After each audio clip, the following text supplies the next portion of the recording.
Hi everyone, welcome back. It's Elder Gal, aka Allison. This video is not planned at all. Normally I think about a theme I want to talk about and I kind of plan it out and I even write. Usually I don't write a whole script, but I usually write main points I want to talk about and things like that. That all went out the window. Today I was reminded of something really profound, which is that sometimes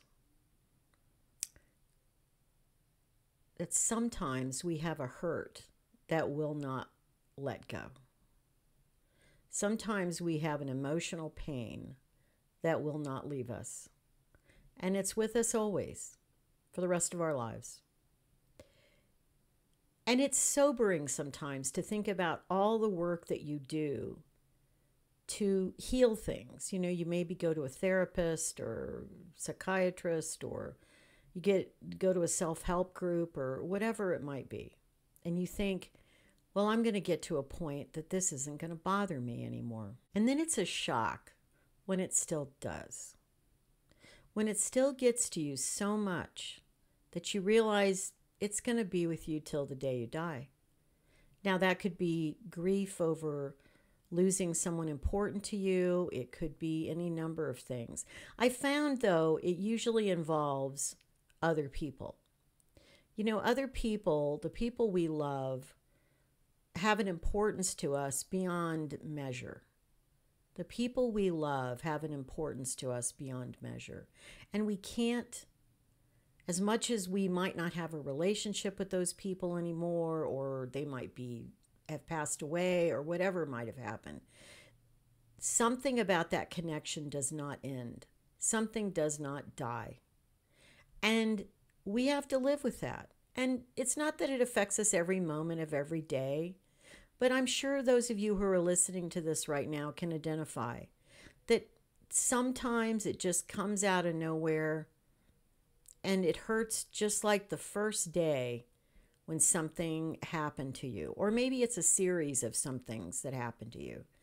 I'm going to share with you what happened this morning that caused me to be in this frame of mind to do this video, and why it was significant to me. And it was a reminder, and I thought, you know, I should share that because I'm sure other people have gone through trauma or extended trauma, especially in your life, where, you know, you felt unloved or you felt like no one cared for you. And that stayed with you. That stayed with you. So I'm going to share this and then talk a little bit about what that really means, like for me, and then maybe you can extrapolate that to your own life. So this morning, it should have been a good morning. It's a beautiful day. I was feeling fine physically. Well, going through a little bit of sugar withdrawal, off the sugar once again. And I woke up about 6:30 initially, and I knew I wanted to go over to our laundry room at 8 and do my laundry. And but I thought, oh, I really feel like I could still sleep a little bit. Well, I fell back asleep and slept for maybe 20-25 minutes. And in that time, I had a very disturbing dream. A very disturbing dream. And the only reason I share it is I don't think most people's dreams are that interesting. I don't think most of my dreams are that interesting. But why I share it is that I think when you have a significant dream that you know points to something in your psyche you need to pay attention to, that it is important. It's not just a silly dream. And I do not believe this was. Now, I'm not going to share every aspect of this with you, but I remember it so clearly. Like, I've ended up telling a couple of people about the dream today. And so I don't want to go through all of it, but let's put it this way. The theme of this dream was the pain I felt at my relationship with my mother and my sister. Now, I've talked about, and I'll have a link at the end of this for the video about my family, but I've had a lot of pain about my family in my life, both my family of birth or my origin family, and also even my relationship with my son. So I've had a lot of pain around deep relationships in my life. But my mother and my sister, now my mother passed away 10 years ago. My sister is still alive. But both of them were very frustrating and challenging relationships because of the issues they had and the issues I had, and, a combination, everything in between. But I had this dream this morning that I was in some future place or something, but I was younger than I am now. I was an adult, but I was younger than I am now. And I was shopping at this store, which wasn't a very nice store. It was kind of like a low end dollar store kind of place, but it almost was like where people were grabbing things just at cheap prices, just to, so yeah, a dollar store. Anyway, so, I'm not trying to laugh at none of this dream is funny to me, but I have this weird sense of humor about things. So even when things are distressing, I tend to look at the funny side of it. So in this store, I was apparently very poor, and I was grabbing things that I knew I needed. Like I was grabbing a sweatshirt and some slippers and some chocolate, probably because I'd felt deprived for a few days. And I was grabbing this stuff. And in the store, I saw all of a sudden my sister and my mother. Now, they were not, it didn't even occur to me that, oh, why would my mother be there? She's dead, right? It didn't, no, it seemed logical that I would see them. And they were younger than they are now, or when my mother died. She was probably in the dream like around her 60s, and my sister was maybe in her 30s or 40s. So I saw them and I called out to them, and they came over to me. But when they found out that I was just trying to, scrape by and get these things or whatever, they started criticizing me in the dream. And kind of like how they were in real life. In other words, they were, saying bad things about me, or that why can't you get your life together, or, whatever it was. And to long story short, we get towards the end of the shopping experience, and I have dropped all my stuff, like except for a pair of slippers, interestingly.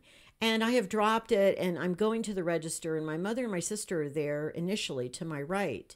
But as I get distracted by something that happened at the register, all of a sudden I was going to pay for my one item that I still had, and I look and I see my sister and my mother are gone. And I don't even care about buying anything at that point. Like in that moment, all I cared about was that I lost them. And so I dropped the slippers and I ran out of the store, and I ran out into this parking lot, which was really full of cars and people and stuff like that. But I couldn't see them anywhere. I couldn't see them anywhere. And I was panicked. And in that moment, I start crying in the dream. And I start screaming, "Mommy, Mommy," like I'm calling my mother. And I just keep saying it, "Mommy, Mommy, where are you?" And people are not, like, in normal world, people might stop and say, "Are you okay?" or whatever. But this is a dream. But nobody in the dream is even, they're not even looking at me. They're not even paying attention to me. And I wake up in that state of calling for my mother. And I already have tears in my eyes. But the minute I realize that I'm awake, but this was a powerful dream, I just start sobbing for like 5 minutes. Just sobbing. So that's the first thing that happened to me this morning, is that I'm sobbing over this renewed sense of loss about my mother and my sister, which goes back decades of this feeling of not having them really with me in my life. And the only reason I'm able to talk about this right now and not cry doing this is because I've already shared it a couple of times with people today. And so I kind of got out the tears, but believe me, there were a lot of tears. And it kind of set the tone for the day. I've been very kind of sobered in the sense of just feeling kind of sad, serious, didn't really want to think about problems or a lot of things. And it's just, if you've ever been in that state, and sometimes the dreams we have like that really do set the tone for our day. Now, I rarely have a dream like that about my mother and my sister, especially. It's so rare. So it's not something I dream about. I have no idea why that happened, where it came from. I know where it came from. It came from my deep hurt. I will never completely heal from the hurt over my mother. I will never, as much as I've forgiven her That doesn't matter. What matters is the hurt. The feeling is still there. And so any of you that suffer from childhood emotional wounds like this, pay attention, because I'm telling you, I don't think they ever go away. I think they subside. I think they're not present all the time. But it is a reminder to me that we continue to have to nurture ourselves and give ourselves that love that maybe was denied us. You know, my sister was never really loving to me my whole life. I haven't done a dedicated video about my sister on this channel. Believe me, it's probably coming.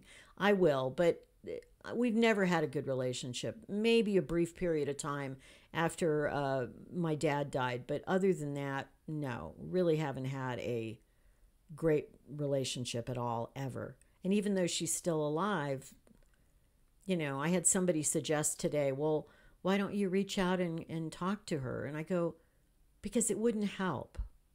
I already know that. We've had several times of doing that in our adult life, but it doesn't ever work. First of all, because she's married to somebody that doesn't want her to have a relationship with anybody in her family, much less her sister. And, but second of all, because there's just been too much. Not that I couldn't forgive her. I could forgive her. I've been working on forgiving her, but it's just the idea I don't think there's ever a relationship there. That's the point. So that was what was on my mind today. I thought I'd share that with you about the fact that be very gentle with yourself. Be very kind to yourself about your past hurts, especially the ones involving your family or people close to you, because I don't think they ever go away. I think they sit in there in our psyche for our lifetime. And we just have to learn how to cope with that the best we can. As long as I don't have another dream like that tomorrow or tonight, I'll be fine tomorrow. I'll get through this. I am upset, but it's the kind of upset I've had before. I'm used to it. I know how to just talk to myself. And, you know, I know that I'm not worthless. I know that I'm not unlovable. I know that. And so I hope that you can say that to yourselves as well, because it's true.